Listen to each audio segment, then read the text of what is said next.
بسم اللہ الرحمن الرحیم۔ السلام علیکم۔ اردو ٹیچر میں آپ کو خوش آمدید کہتے ہیں۔ آج کے مختصر لیکچر میں بات کروں گا نظم کے حوالے سے، نظم کی تعریف، نظم کے معنی اور نظم اور غزل میں فرق اور نظم کی اقسام۔ سب سے پہلے بات کرتے ہیں نظم کے معنی کے حوالے سے۔ دیکھیں، نظم جو لفظ ہے اس کے معنی کی بات کی جائے تو لغت میں نظم کے معنی پیرونا کے ہیں، اور پیرونا ہے تسبیح کے دانوں یا موتیوں کو جب ہم دھاگے میں ڈال لیتے ہیں اس کو پیرونا کہا جاتا ہے۔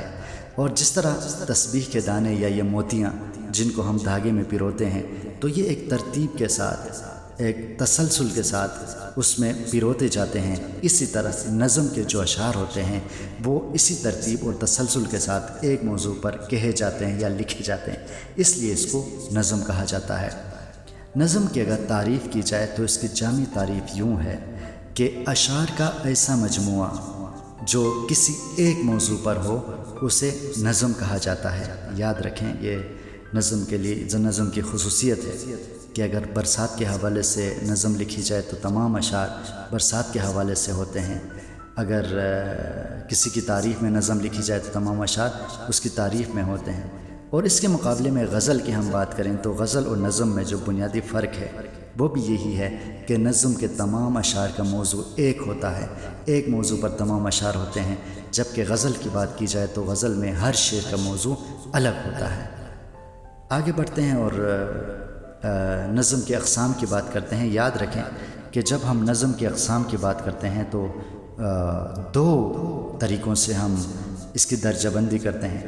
ایک تو یہ ہے کہ ہم ہیت کے لحاظ سے، بناوٹ کے لحاظ سے نظم کی اقسام بیان کرتے ہیں، یا نظم کو مختلف قسموں میں ہم تقسیم کرتے ہیں، یا پھر ہم موضوع کے لحاظ سے نظم کو مختلف قسموں میں تبدیل کرتے ہیں۔ تو جو موضوع کے لحاظ سے ہے وہ تو انتہائی آسان ہے، وہ تو میں بہت مختصر انداز میں آپ کو بتاؤں گا۔ دیکھو، موضوع کے لحاظ سے جب ہم نظم کے قسموں کی بات کریں تو اس میں نعت، حمد، منقبت، قصیدہ وغیرہ آتے ہیں۔ اس میں ہم کیا دیکھتے ہیں کہ موضوع دیکھتے ہیں کہ یہ نظم کس موضوع سے ہے۔ اگر اس میں محمد صلی اللہ علیہ وسلم کی تعریف ہو تو ہم کہتے ہیں کہ اس کا موضوع جو ہے محمد صلی اللہ علیہ وسلم کی تعریف ہے، اس لیے یہ نعت ہے۔ اگر اس میں اللہ تعالیٰ کی تعریف ہے تو ہم موضوع کو دیکھتے ہوئے کہتے ہیں کہ یہ حمد ہے۔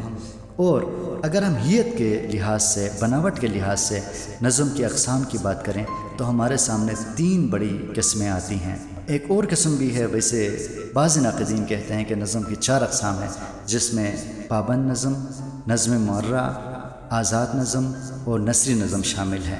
لیکن نثری نظم جو ہے اس حوالے سے اردو زبان کے جو ناقدین ہیں، ماہرین ہیں، وہ ان میں اختلاف ہیں۔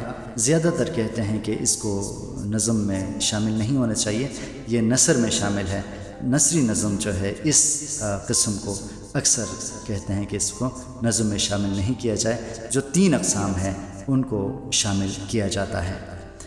تو آگے بڑھتے ہیں اور ایک ایک جو قسم ہے اس کی تعریف بھی کرتے ہیں، آپ کو سمجھانے کی بھی کوشش کرتا ہوں، ساتھ ساتھ ایک مثال بھی آپ کے سامنے میں پیش کروں گا۔ تو سب سے پہلے پابند نظم ہے۔ یاد رکھیں کہ اردو زبان میں جو سب سے زیادہ نظمیں لکھی جاتی ہیں یا لکھی گئی ہیں وہ پابند نظم ہے۔ پابند نظم میں چار چیزوں کی پابندی کی جاتی ہے: قافیہ، ردیف، بحر اور وزن۔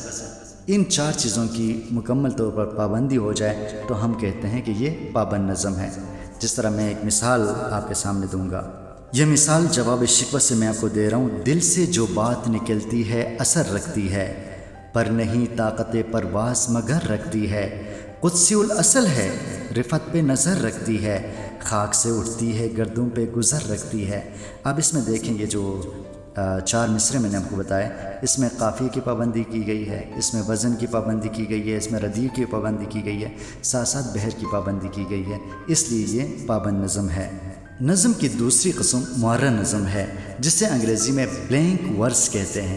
اور یاد رکھیں کہ یہ نظم بھی انگریزی سے اردو میں آ گئی ہے۔ شروع میں اس کو غیر مقفع نظم کہتے تھے، لیکن بعد میں عبدالحلیم شرر نے بابائے اردو مولوی عبدالحق کے مشورے سے اس کا نام نظم معرہ رکھ دیا ہے۔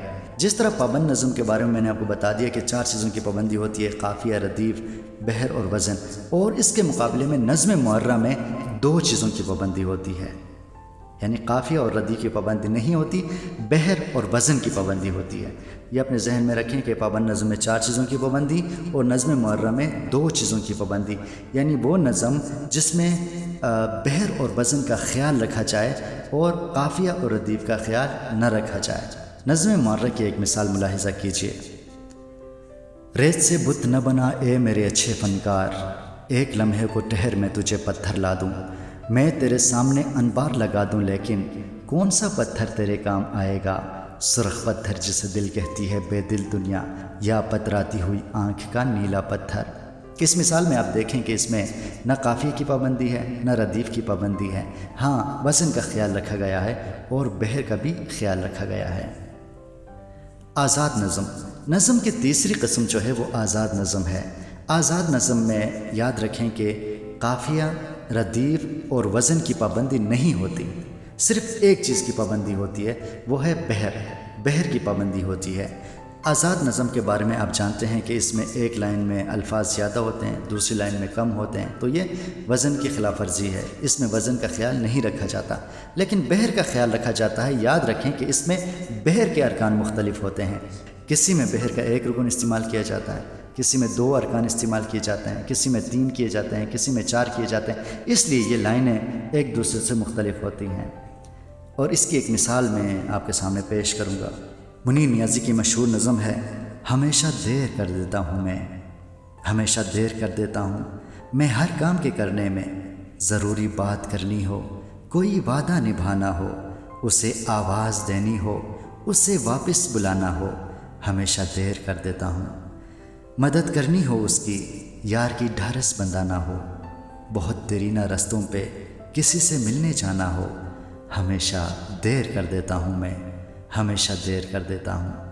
تو اس میں دیکھیں آپ، کسی لائن میں الفاظ زیادہ ہیں، کسی لائن میں الفاظ کم ہیں۔ اسی طرح ہم کہہ سکتے ہیں کہ آزاد نظم میں قافیہ، ردیف اور وزن کی پابندی نہیں ہوتی، صرف بحر کی پابندی ہوتی ہے، اور بحر کے ارکان میں بھی ہر لائن میں فرق ہوتا ہے۔ آگے بڑھتے ہیں اور نثری نظم کی بات کرتے ہیں۔ جیسے کہ آغاز میں نے آپ کو بتا دیا کہ نثری نظم کو اکثر جو ناقدین ہیں، اکثر جو ماہرین ادب ہے، وہ کہتے ہیں کہ اس کو نظم میں شامل نہیں کیا جا سکتا، کیونکہ یہ نثر میں ہوتا ہے، کیونکہ یہ عبارت میں ہوتا ہے۔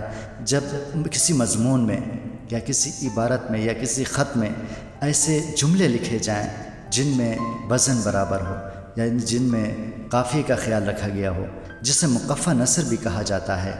مثال کے طور پر یوں عبارت لکھی جائے کہ میں آپ کو سمجھاتا ہوں، آپ کو بتاتا ہوں، آپ کو کہلواتا ہوں، آپ کو لکھواتا ہوں کہ آپ یہ کام نہ کیا کریں۔ تو اس میں دیکھیں جو جملے ہیں تو مقفع جملے ہیں، تو اسی چیز کو نثری نظم کہا جاتا ہے۔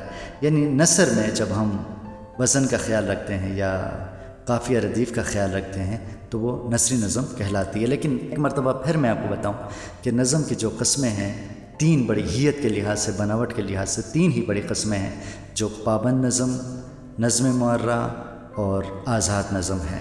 یہ نثری نظم کو زیادہ جو ناقدین ہیں وہ قبول نہیں کرتے، وہ تسلیم نہیں کرتے، وہ کہتے ہیں کہ یہ نظم میں نہیں آئے گا، یہ نظم کا حصہ نہیں ہے، یہ نظم کی قسم نہیں ہے۔